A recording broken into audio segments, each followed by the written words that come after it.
Well, welcome everybody. Thank you so much for being here for our second annual Arbor Day webinar conference. We're so happy to have a lot of members of the team on this particular webinar. Looks like George and Jane, our founders, are here.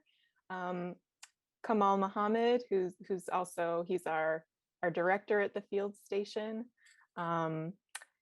I'll introduce myself. So I'm Kristen Haynes. I'm the Assistant Director of Rice Creek Field Station, where the Canal Forest Restoration Project now lives. And I help lead the project along with Professor Kamal Mohammed. And I will let my co-presenter, Piper Warren, introduce herself. All right. Hello, I'm Piper, and I'm a senior at SUNY Oswego. I'll be graduating in a couple weeks. I'm majoring in biology, and I've been doing this internship since January of 2020. So I've had a whole year in it now, and it's been fun. So in this webinar, we just wanted to provide an overview of what we've been up to over the past year. And we just wanted to begin the whole conference with SUNY Oswego's land acknowledgement, consistent with our university trying to place more emphasis on diversity, equity, and inclusion. So I'll just read this to everybody.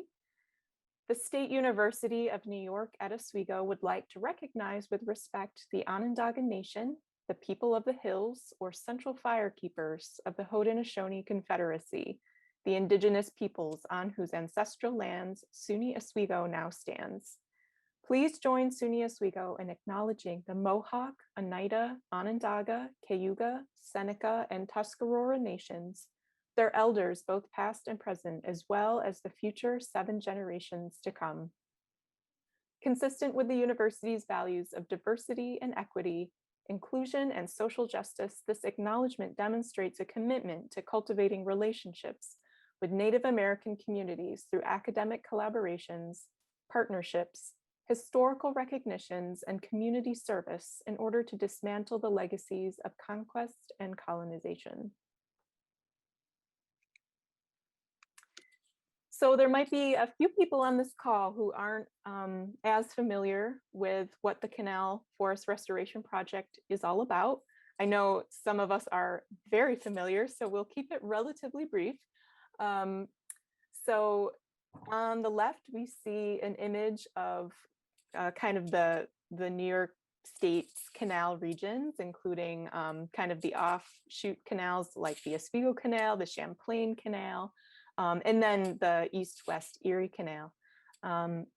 So this project was kind of inspired by, our founders, George and Jane.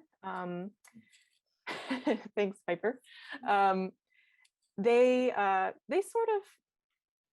sort of learned that there was a lot of deforestation that happened to support the growing canal industry.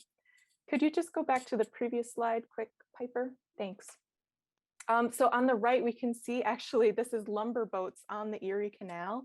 Well, so not only were they kind of shipping lumber on the canal, but like deforestation and the lumber helped support the growth of the canal, both in building the boats, building barrels, building different components of the canals, like the doors of the locks and the piers. So there was a lot of wood needed to fuel the canal. And what George and Jane learned is that there were certain tree species that were especially affected. And these included oaks of the white oak family, because those particular species are, they're good for boat building. They are kind of durable and, hold up well in water. So the white oak family oaks, including, oaks like swamp white oak, bur oak, as well as white oak, Quercus alba, and white pine was another species used a lot in the boat construction. So some of these species in particular were hard hit, and we don't really see them in the abundance that they used to be present on our landscape. So they were inspired to kind of begin sort of a grassroots project, growing these species and distributing them to people in the canal region, people and municipalities, to raise awareness. And also, I would say, to empower other people to, plant native trees and even grow native trees, and just about the benefits of growing some of these long-lived native tree species and restoring them to this whole region. So we can go to the next slide, Piper. So just, who's involved at this point. So I guess we can start with George and Jane Pauck, who are on this call. Hi, George and Jane. So they appear in the second photo on the right. They were the project founders. A couple years ago in 2019, they approached Professor Kamal Mohammed in the first photo, who is the director of Rice Creek Field Station and a biology professor at SUNY Oswego, to see if maybe they could kind of house the project more permanently at the field station. And Kamal, he saw this as a great opportunity for us. And he said yes. So Kamal is involved, George and Jane. I came on board the field station staff in 2019, and I'm in that second photo. A person who has also kind of joined us as a project partner is Stephen Frost, and he can't be here live today because he is teaching right now, but he did provide us with kind of a video update that we'll be showing later. And he's someone who just heard about us and kind of connected with the project, and had been sort of independently doing something similar. And then we have our interns. So from January 2020 until December 2020, so basically a whole year, Delaney Krasner was an intern with the project, and for that same amount of time, continuing to now, Piper Warren has been involved in the project, and she's also leading the presentation.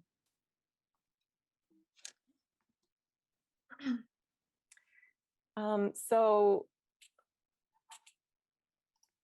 now we basically have the project is kind of permanently housed at Rice Creek Field Station. We have a large tree enclosure where we're growing trees and distributing them to the public. Now, normally we would like to have a presence at a lot of community events, tabling, spreading the word throughout the region. Obviously for 2020, things were a little bit different, as Piper will explain, because we weren't able to travel and have a presence at public events, but we were still able to help meet our mission of getting these trees out to people and in the ground and spreading word. And now, so there's involvement from the field station. There's also involvement from Rice Creek Associates, the friend group of Rice Creek Field Station. And that's kind of where we're at, kind of an organization that is very collaborative at this point, has a lot of outside collaborators who don't have any affiliation with the university, and some that do. All right, so we're kind of gonna run through our outline of 2020. We'll kind of just discuss some of our accomplishments. We'll talk about the tree distribution statistics, because despite COVID, we were still able to give away plenty of trees. We had to lay down lots of landscape fabric and wood chips, do some work in the enclosure to make sure everything was growing and running smoothly.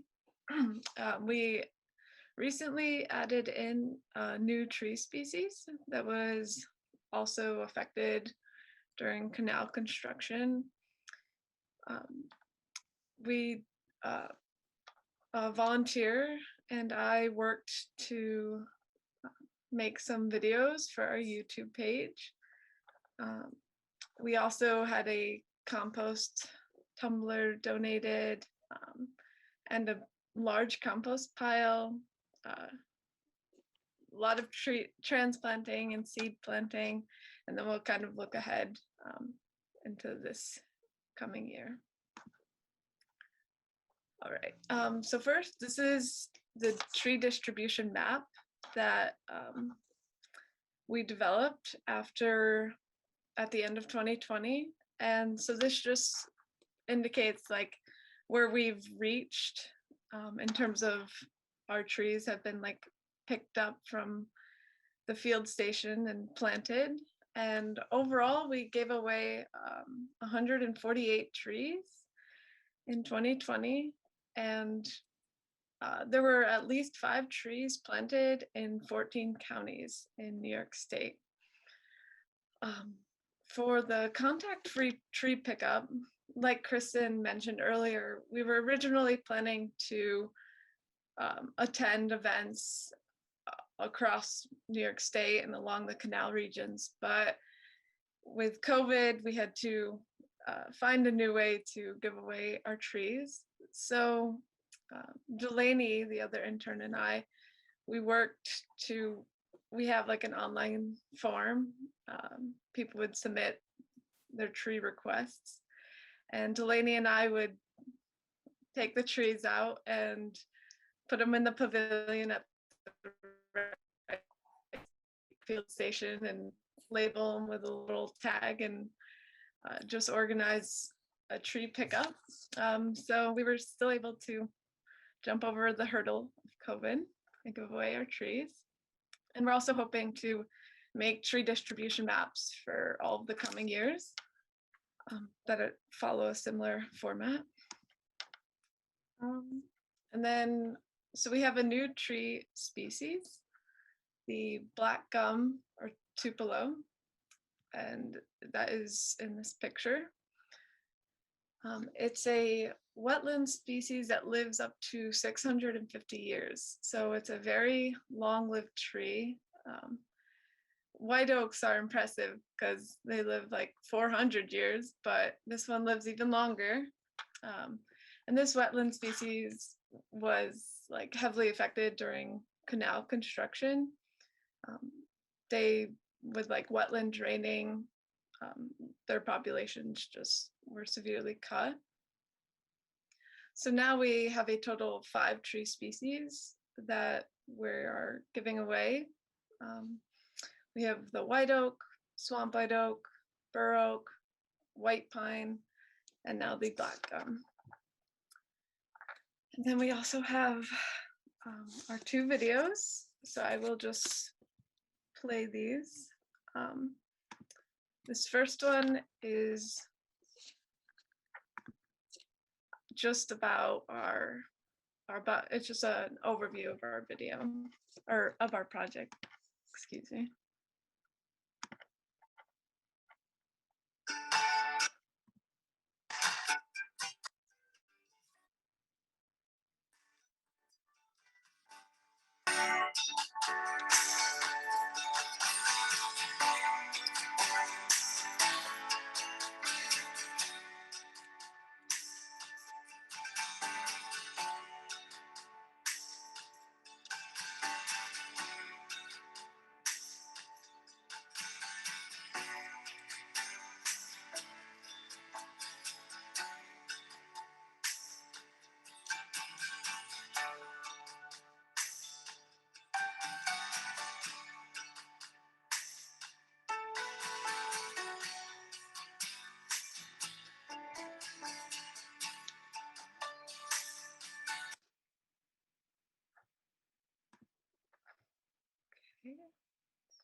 And then this other one,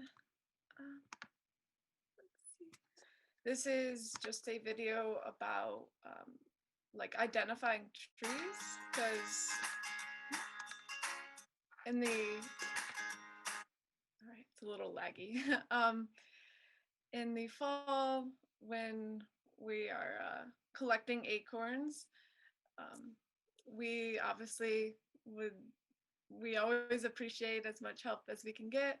So this video is kind of designed to help with tree identification and the process of identifying trees to collect acorns, hopefully to send to the project to help.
Right.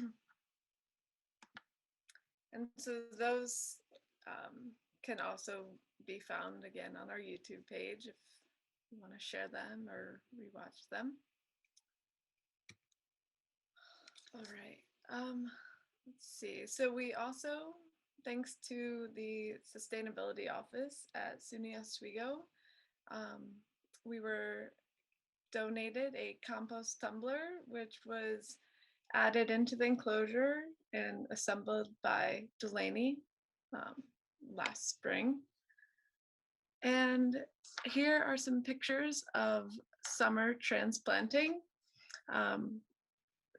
This year we kind of went about a different method, but last year we had the trees growing inside in growing trays and so when spring came along, we had a lot of transplanting to do. There'll be pictures in the coming slides. And this is on the right is just an image of our tagging and tree distribution, contact free. These are just some of the transplanting photos from late spring, early summer. We have our little baby white oaks over here on the left and the cute little baby white pines.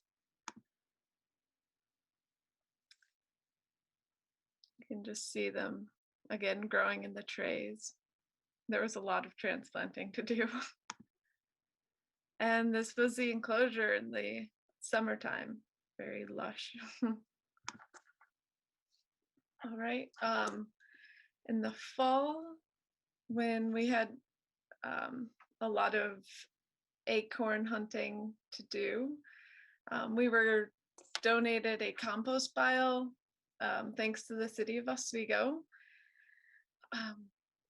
This compost pile mixed with some other like we filled a bunch of buckets for lots and lots of acorns and white pine seeds. We were donated about 3,700 seeds, and so we had a lot of planting to do. We had some volunteers, and Professor Mohammed, Kristen, and Delaney and I were out there in the enclosure as it started snowing, and we were planting acorns. In this bucket to the right, we had to like lay out 40 acorns in, I think we had like 70 buckets total. I don't know, maybe a little bit more. There was a lot. It was 80. 80, okay. Yeah. And we had lots of volunteers who helped us.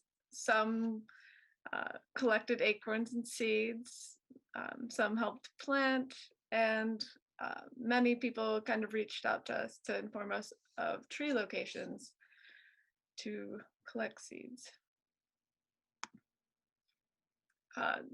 This is the compost pile that we filled the buckets up at. And this is us working away at filling the buckets for planting.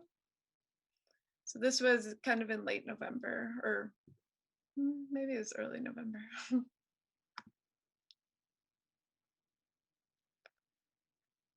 And then after all of the seeds were planted, we had to mulch them in for wintering.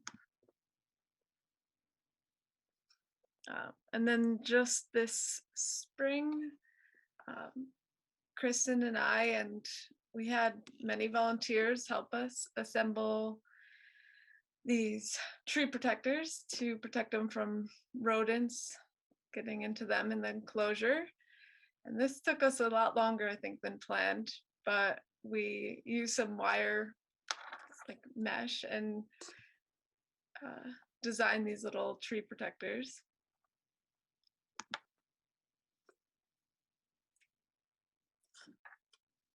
And overall, over 700 like in-person hours contributed by Rice Creek's staffs, interns, and community members in 2020.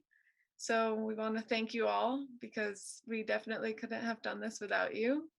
And then we've also had much help outside of being off-site volunteers.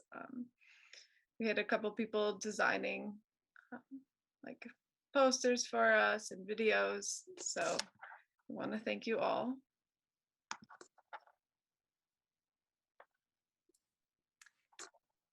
So thanks, Piper. So those were the highlights from the Rice Creek end of things. Like I said, so we have a project partner, Stephen Frost, and he's located in Trumansburg, New York. And it's so interesting. I think such a gratifying part of this project is learning about other people who care about trees, who care about, very, very similar things that our project members do. So Steve, independent of us, had been growing and giving away tree seedlings for years down near Trumansburg. And he was so happy to donate trees to us to kind of just team up with the Canal Forest Project. So he's been our project partner for a couple years now. So he's kept us updated. So I have a few stats from him, and then I also have a video that he put together. We also need to credit Stephen with our method of growing the trees this year. So we did all the transplanting, and like Piper said, we grew them inside last year and transplanted them, and it is kind of a very labor intensive way to do it. Steve has this pretty ingenious method with the buckets that he's going to talk more about in his video. And it's been so successful for him that we kind of adopted it. So we have to credit him with that. Anyway, last fall, he gave away 500 to 600 tree seedlings. So he gives them away bare root at the South Seneca School District tree giveaway in Ovid, New York. And he is expecting at least 800 this fall. And, as some people may know, and some people may not, this was a really difficult year to obtain any kind of white oak acorns because they are on this cycle. And we've had a couple really lean years of acorns. And I know the efforts that Steve went to checking all of his normal trees and even having to go on eBay to obtain some acorns, but he did it, and he's expecting around 800 this fall. And he's also done a lot of outreach. He's made connections with Finger Lakes Land Trust members, Tree UP Tompkins, associated with Tompkins County, and the Geneva Township individuals, and then the township who are interested in getting tree seedlings. So that's really great.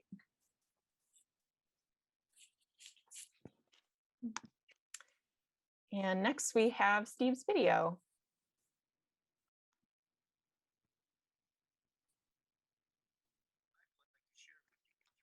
Elements that significantly increased my success. The first is that I grow my own compost. I've been collecting between 75 to 100 pounds of compost every week from the school cafeteria for 3 years. This includes everything from expired salad bar items to leftover mashed potatoes and bean dip.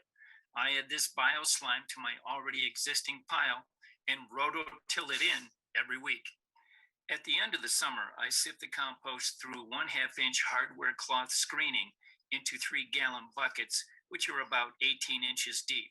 You need deep buckets to allow for adequate taproot growth.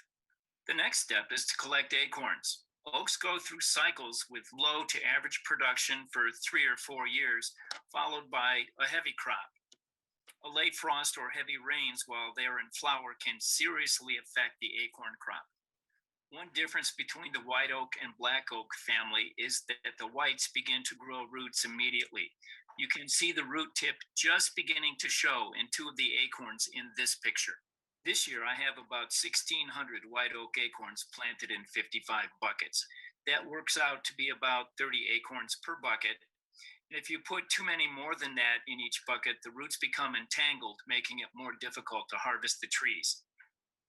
I plant them about 1 inch deep, thoroughly water them, place a cover on the buckets, and then put them into winter storage. Winter storage needs to be a cold but not freezing environment. This is critical. This storage space under my den butts up next to the basement wall. There's just enough heat coming through the wall to prevent freezing.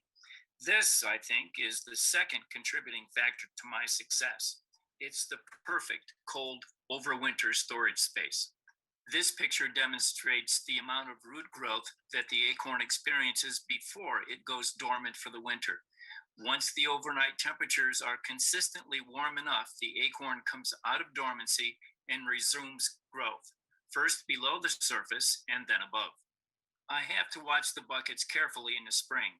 It stays warm enough in the storage to prompt growth, so I have to bring them out in late March or early April and get the lids off. I think the next critical factor in my success is rodent proofing the buckets. Chipmunks and squirrels are my nemesis. I built wire cages out of half-inch hardware cloth and brought out all the buckets for springtime. Sadly, colder temperatures have required me to evict my car and to move all my buckets into the garage for a few days, twice so far this spring. Since I haven't seen any trees yet this year, this is a picture of last year's crop. These seedlings broke the surface in mid-May. This year, I'm anticipating a 60% germination rate, so hopefully I'll have about 950 to 1,000 baby oaks within 2 weeks.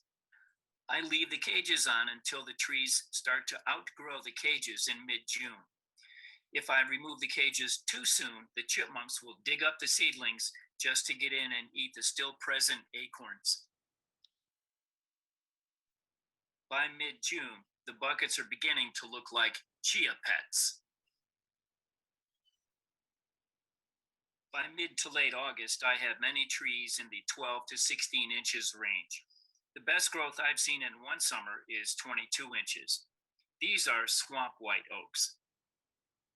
If you would like to adopt any baby oaks, or if you would like any raise and train your own baby oak trees, or would like to donate any white oak, swamp white oak, or bur oak acorns this fall, please feel free to contact me at my email address shown on the screen.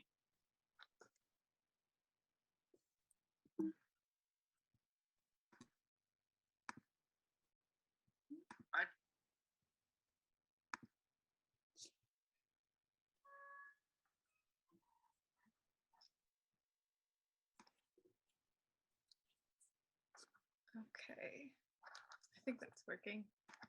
My computer's hot. All right, so for the 2021 year, we're kind of looking at having another contact-free tree pickup, tree requests system. Once again, the trees can be requested through our website. We have a Google form, and tree pickups will probably go on spring and then more heavily in the fall, as these are better times to plant. And our current tree census down in the enclosure, we have about 200 native oak trees that are at least 1 year old or older, growing down there. And from our work in the fall, we have about 3,100 expected seedlings that are growing in buckets and with the tree protectors over them. And we also have some white pines. We have about 160 trees that have been down there and growing for between like probably 1 and 3 years. And we have 600 expected white pine seedlings growing from the fall. And just an important note that if you picked up trees last year, you can request and have them again this year. Every person can request up to 2 trees. And I'll let Kristen take it from here.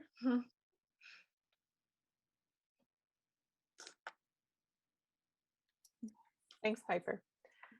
So in terms of volunteer involvement, I know we have a lot of folks who signed up to be volunteers on our,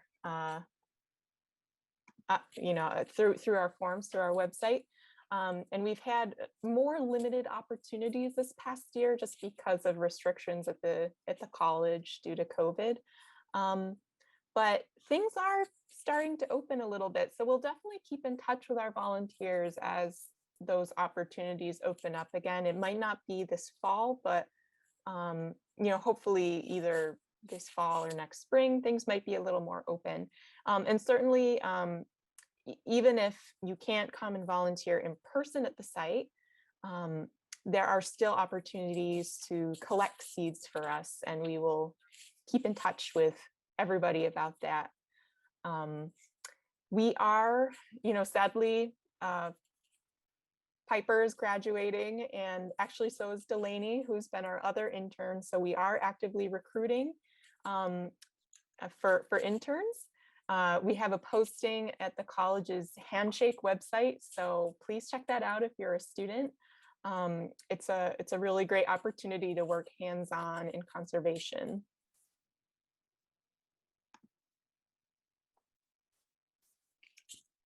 Right, and I think we just wanted to wish you a happy Arbor Day. This is our schedule for the rest of the day. We have a book talk on seeds in like 20 minutes. Then we have 2 different perspectives on like maple syrup. One is through the Cornell Maple Program. We'll have a presenter from there. And then we have some students from the Sustainability Office presenting about the maple syrup project going on right here at SUNY Oswego. At 2, we're going to have 2 graduate students at the University at Buffalo speak about their bio art projects. And at 3, we have some plant love stories. All right. Thank you everyone for coming and participating, and we can take questions, but I hope you all have a great Arbor Day. Yeah, so we have time now for questions, and I'll also say that anybody who is planning to stay into our next webinar, you can actually just stay in the Zoom meeting. We'll bump you out to the waiting room and bump you back in. So you don't really have to leave if you're planning to stay into the next one, unless you want to. But yeah, thank you everyone, and we're happy to take your questions. I do see one question in the chat. Is black gum native to Oswego County? It is. Yeah, we're at sort of the northerly distribution of black gum's range, but it does occur natively in Oswego County. Thanks for your question. Just to add, the black gum, for those who are not familiar with it, they have beautiful red leaves in fall. So it adds a lot to the landscape, in addition to what Piper said about it's a long-lived tree. Yeah, and just adding one other thing, we're really, it's a really nice portfolio of trees that we have in our project now. And the black gum, like the swamp white oak, like the bur oak, it does well actually as a city tree. So really, no matter where you live, we have a tree for you. And if any of you are close to Oswego and close to the Rice Creek Field Station, there's one growing down by the enclosure if you want to check it out. I see another question in the chat. Do you have greenhouses that are capable of growing plants and trees that are out of their ranges? This one actually, maybe I'll field to Professor Mohammed. We do have a greenhouse on in Shineman on campus on the 4th floor. So if you're in Oswego and you want to visit the greenhouse, maybe you want to use the elevator on the northwest side. That is the only elevator which will get you there. And there is a lot of plants which are out of place growing in the greenhouse, including one of the popular plants, the corpse or the Titan arum, which is about to flower very soon. And if it did, everybody will hear about it.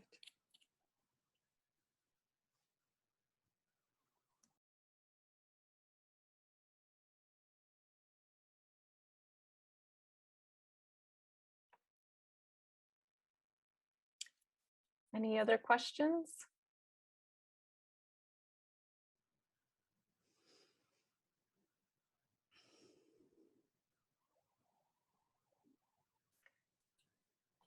All right, well, if there's no other questions, then I guess we'll let everyone go, and maybe we'll see some of you again in just about 17 minutes for our book talk on seeds. And thank you again for joining us.